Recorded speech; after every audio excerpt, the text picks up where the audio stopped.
오늘의 인생 이야기 읽어보도록 하겠습니다. 안녕하세요. 저는 40대 중반의 여성입니다. 이제 저는 하늘나라로 떠나는 날만 기다리고 있는 여자예요. 유일한 낙이라고는 깨어있을 때 남들의 이야기를 듣는 거네요. 지금 제 이야기도 제 지인에게 저를 대신해서 글을 부탁해 이렇게 사인의 글로 남겨 이곳에 보내봅니다. 제가 처음 결혼했을 때는 20대 중반의 나이였습니다.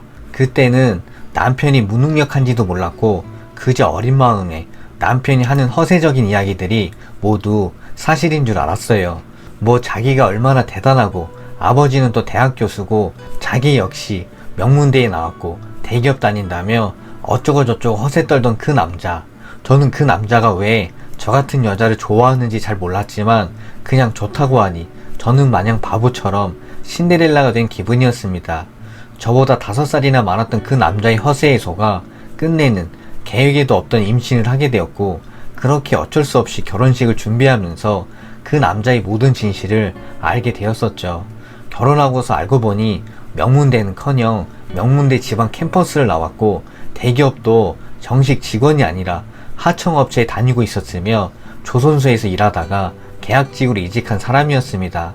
그러면서 주변에는 항상 자기는 대기업인이라고 허세를 거두먹거렸던 거였죠. 시부모조차도 정상은 아니었습니다. 남편의 그런 허풍들이 도대체 어디서 나온 건지 바로 알 수 있을 정도로 집은 조그만한 빌라에 전세로 살면서 자기들이 얼마나 대단한지 맥주 거품마냥 부풀려 말하고 차도 외제차를 타고 다닐 정도로 정말 폼생폼사 마냥 허세에 죽고 살던 사람들이었죠. 그러면서 처음 결혼할 때 자기 집을 보여주기는 싫었는지 결혼식 이전까지 전부 다 저를 밖에서 불러다가 레스토랑 같은 곳에서만 만나며 외제차를 과시하던 걸 생각하면 저는 그저 이 집안의 부자라 이런 데서 거들먹거리면서 부르는구나 싶었는데, 막상 결혼하고 나서 시댁에 처음 가본 날 저는 정말 실망을 안 할 수가 없었었죠.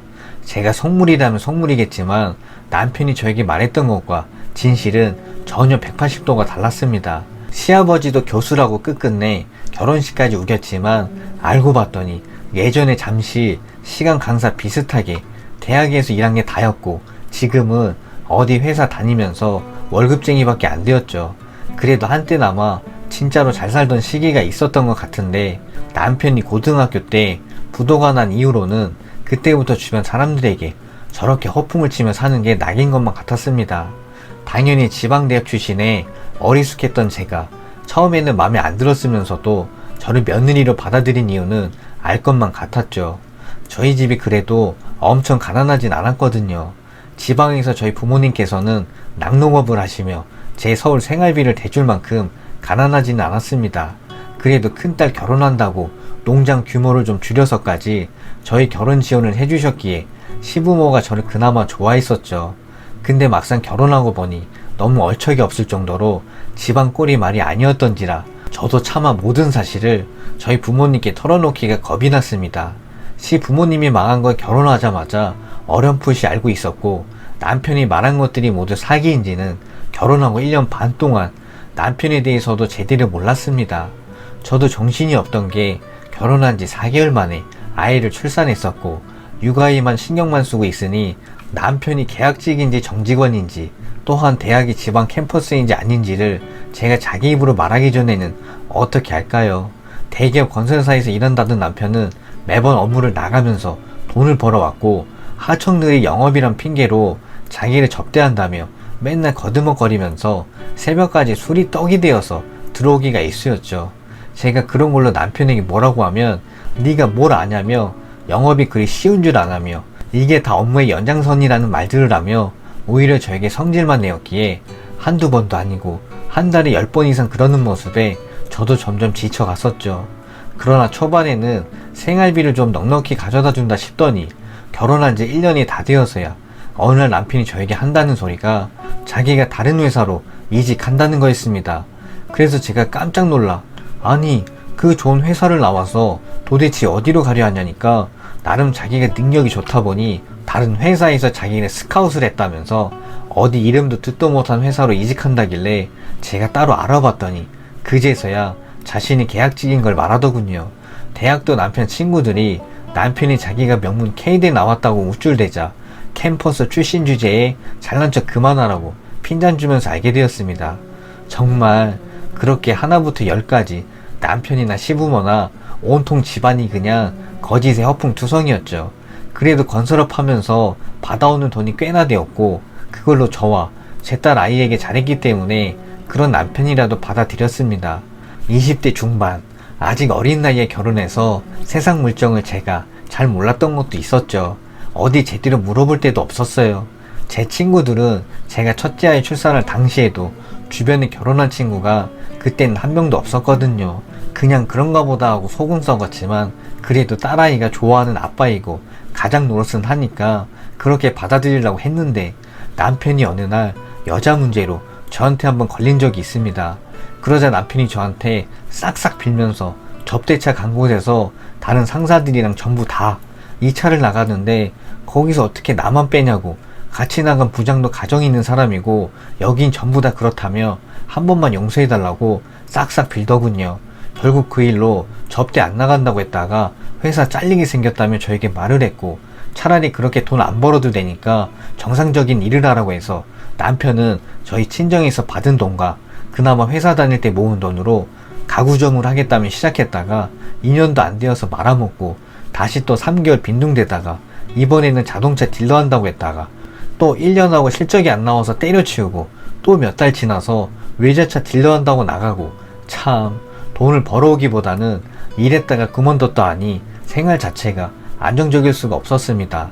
그 와중에 둘째 아들까지 태어나니 집안의 돈은 갈수록 부족해졌고 친정 돈으로 겨우 먹고 살다시피 하니 저도 나가서 이제는 일을 할 수밖에 없었죠. 그런 문제로 저희 부부가 싸움도 꽤나 많이 했었네요. 남편이 그때마다 한다는 소리가 너 때문에 내가 회사를 그만둬서 이렇게 된 거 아니냐며 저를 오히려 원망하더군요. 2차 나가는 샐러리맨 천지라고, 그러니까 저 때문에 회사를 그만둔 거니까 저보고 책임지라는 식으로 말을 해서 저도 순간 홧김에 제가 돈을 벌어오겠다고 해버렸죠. 이렇게 남편만 믿고 있다가는 언제 돈이 끊길지 모르니 스트레스를 받더군요. 돈 1,000원짜리 하나 쓰는데도 벌벌 떨고 가계부 적고 하면서 어쩔 수 없이 저도 남의 집에 파출부로 나가 보기도 했는데 제가 그 당시 너무 젊다는 이유로 그쪽에서 꺼려 하시더라고요. 그렇다고 회사를 다니기에는 경력 단절이 5년 이상이라 기존 업무를 다시 하기도 그랬고 아이들도 있었기 때문에 저는 어쩔 수 없이 짧게 할 수 있는 알바처럼 단시간짜리로 할 만한 일들을 찾아다니다 결국 제가 시작한 일은 지인을 통해서 알게 된 분의 부동산 보조 업무였습니다. 그러면서 그분 밑에서 일을 배우며 부동산 자격증도 공부하게 되었네요. 낮에는 일을 나가고 저녁에는 육아를 돌보며 그렇게 열심히 살았습니다. 낮에는 저희 부부 둘 다 일하러 나가니까 시어머니가 저희 집에 와서 아이를 돌봐주셨는데 꼬박꼬박 달에 50만원씩 감사하다며 용돈을 드렸지만 그 돈은 별개이고 시어머니가 아이들을 핑계로 진짜 하고 싶은 건 다 하고 다니더군요. 제가 아이들 돌볼 땐 손 벌벌 떨며 사먹지도 못했던 음식들을 허구한 날 배달 다 시켜 먹고 카페면 베이커리며 온갖 데 돈 다 쓰고는 그 카드비는 모두 저희가 결제했습니다. 저희 애들이 별로 좋아하지 않는 것을 제가 뻔히 아는데 애들이 먹고 싶어 했다며 핑계대는데 이건 뭐 시어머니 쓰는 게 제가 일하는 것보다 돈이 배로 들어가게 되니 결국은 남편도 안 되겠다 싶었는지 시어머니를 돌려보내고 다른 돌보미 아줌마를 돈 주고 드렸죠.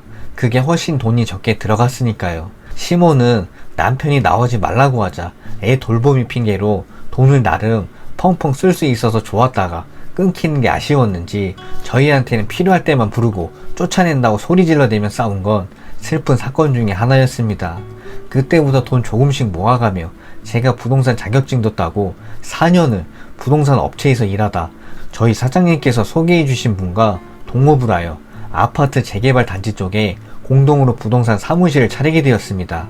그 뒤로 저는 운이 좋았는지 제가 제 집 마냥 성심성의껏 해준 게 마음에 드셨는지 처음 집을 계약해드린 분이 또 주변 분들을 소개해 주시고 그게 연속으로 이어지면서 제가 살면서 정말 꿈에서도 만져보지도 못했던 돈들이 들어오기 시작했죠.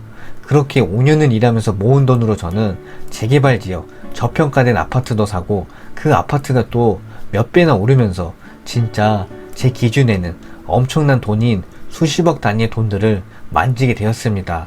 남편은 그때부터 제 눈치를 보기 시작하더군요. 그때까지도 남편은 제대로 돈이란 걸 벌어오지도 못했습니다. 맨날 몇 달 벌다가 까먹고, 그래도 애들 아빠라 제가 버는 돈에서 지원을 해줘서 사업해보라고 지원해주면 매번 적자를 면치 못했고, 그나마 제가 주변에 아파트 새로 이사 오신 분들에게 남편이 하던 가구점 가구를 소개해줘서 겨우겨우 먹고 사는 느낌인지라, 제가 그래서 남편에게 그냥 이럴 바에는 집에서 애들이나 돌봐주고 보조해달라고, 내가 나가서 그만큼 편히 일할 수 있게 해달라고 하자, 남편은 남자가 돼서 쪽팔리게 집구석에만 처박혀 있으면 사람 구실 못한다며 절대 그럴 수 없다고 소리치더군요. 에휴, 같이 산 세월도 있고 아이들도 그런 아빠지만 아빠라고 좋아하는 모습에 아픈 새끼손가락이라 생각하고 그냥 받아들였습니다. 그런데 어느 날 제가 일하다가 갑자기 쓰러지면서 병원 감사를 받았더니 뇌에 문제가 있다고 하더군요. 그래서 급히 수술을 받았지만 그때부터 몸이 급격하게 안 좋아졌습니다.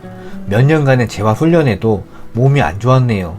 그때부터 저는 병원 생활을 계속하기 시작했습니다. 처음에 남편은 저에게 눈물을 쥐어 짜내며 자기가 어떻게든 저의 병을 낫게 하겠다고 하더니, 그 기간이 3개월이 지나자 남편은 본색을 드러내기 시작하더군요. 어느 날부터인가 애들 핑계를 대며 제가 있는 병원에 오지 않기 시작하였고, 그나마 자기 지인들이나 거래처 사장들이 저를 찾아온다 하면 그때서야 세상 좋은 남편인 마냥 행세하며 찾아와 쇼를 하더군요. 그 뒤로 어느 날 제 친구가 찾아와서는 저에게 한 말은 더 충격적이었습니다. 남편이 바람을 피는데 바로 그 바람 피는 대상이 저를 초기에 간병하러 오던 친구였던 겁니다. 저를 핑계로 병원에서 만나 서로 눈이 맞았다는 거죠. 그러면서 남편이 그 친구한테는 저만 죽으면 그 많은 재산 모두가 자기께 될 거고, 그렇게 되면 자기한테 당장 시집 오라며 떵떵거렸다는 거죠. 그 친구도 애도 둘이나 있는 유부녀인데요. 이 사실을 제가 친구에게 어떻게 알았냐니까, 그 친구가 얼마나 자랑하고 싶었는지 남편이 제 돈으로 산 명품 핸드백을 선물해줬고, 그거 자랑하다가 알게 되었다고. 아니, 조광지처럼 죽어가는데 남편이란 인간은 어떻게 저런 행동을 하고 있다는 게 저는 너무나도 도저히 화가 나서 참을 수가 없었습니다. 그때부터 저는 눈이 돌아가 변호사님과 흥신소를 통해 모든 증거들을 하나하나 모으기 시작했습니다. 그 뒤로 병실에 남편과 바람피는 그 친구가 저를 찾아올 때마다 소름이 돋았지만 전혀 아무렇지 않은 척 반겨주었고요. 저희 애들은 아무것도 모른 채로 엄마가 그저 빨리 나았으면 좋겠다고 했지만 기적은 없었는지 제 몸 상태는 갈수록 나빠져 가고 있었고, 그만큼 저는 빠르게 현재 저에게 닥친 이 상황을 처리하고 싶었네요. 저는 그래서 모든 복수의 준비를 마치고 어느 날 남편에게 이혼 서류를 보여주자 남편은 이게 뭐냐고 하더군요. 제가 그래서 보면 모르겠냐고 당신과 나의 이혼 서류라고 하자 남편은 이혼은 무슨 이혼이냐며 무슨 소리 하는 거냐고 말하는 남편. 그래서 제가 상간녀의 바람핀 자료들을 싹 다 보여주자 남편의 얼굴이 순간 하얗게 질리더군요. 그 하얗게 질린 얼굴에 네가 바람핀 증거라고 하자 남편은 잠시 동안 아무 말도 못하고 있다가 갑자기 무릎을 꿇고는 저에게 싹싹 비는 겁니다. 잠시 내가 정신이 나갔었다며 혼자라 외로워서 그랬다는 등 눈물 펑펑 흘리는 게 어떻게든 저와 이혼을 안 해서 재산을 받으려는 연기로밖에 안 보이더라고요. 저는 그런 남편의 속내가 보여서 비아냥거리며 말했습니다. 어차피 너는 나와 이혼해도 재산은 어느 정도는 받을 테니까 여기서 더 이상 개쇼하지 말고 그냥 꺼져달라고. 애들은 곧 성인이니까 그 전까지 우리 부모님께 대신 키워주실 거라고. 내 재산의 대부분도 부모님께 이미 드렸으니까 아마 합의서류에 사인하면 남은 찌끄레기 돈이라도 조금은 받을 수 있을 거라고 하자 남편이 울고불며 계속 빌어댔지만 제가 끝내 안 받아줄 걸 알자 난동을 부리다가 결국은 병원에서 쫓겨났네요. 그 이후로 남편이지만 제 병실에 오지도 못하고 있습니다. 저희 애들은 돌봐주지도 않던 아빠 대신해서 지금은 이제 저희 친정 부모님이 돌봐주고 계시네요. 마지막에 다가오는 이 시점에 못 볼 꼴을 다 보고 떠나는 것 같아서 너무나도 마음이 속상하고 아프네요. 오늘의 인생 이야기, 사연의 내용은 여기까지입니다. 오늘도 영상 봐주셔서 대단히 감사합니다.